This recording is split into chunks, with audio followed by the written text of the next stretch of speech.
घाबरतोस बाळा? कृष्णा, मी AI ने सगळं जिंकायला निघालो, पण पण माझ्या पदरात पराभवच आला. हे युग वेगळं आहे, पण धर्म तोच आहे.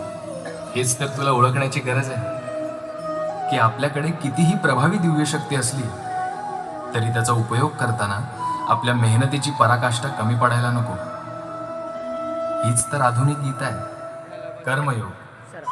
आजचं कर्म म्हणजे शिक्षण, अपडेट राहणं, प्रयत्न करणं. AI तुझी जागा घेणार नाही, पण AI वापरणारा माणूस तुझी जागा घेईल. बाळा, सगळं शिकशील, मशीन समजशील, पण एक गोष्ट कधीही विसरू नकोस. आई ही आपली पहिली गुरु असते. AI तुला उत्तर देईल, पण आई तुला आधार देते. यापुढे कधीही हरलास, खचलास तर निराश होऊ नकोस.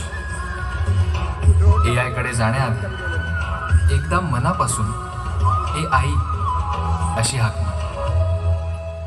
ए आई, आई, ए आई, कुठे आहेस? बाळा, आज तू AI बद्दल बोलतोस, मोठी स्वप्न पाहतोस. मला खूप आनंद होतो. तू AI शिक, टेक्नॉलॉजी समज, नवीन जगासोबत चालत जा. आई कधीच तुला थांबवणार नाही, पण एक गोष्ट लक्षात ठेव, AI तुला वेग देईल, पण मेहनत आणि जिद्द तुला उंची देईल. आज मला माझं खरं अपडेट मिळालं. तुझ्या पुढील आयुष्यात तुझी AI आणि तुझा AI नेहमीच तुझ्या सोबत असते.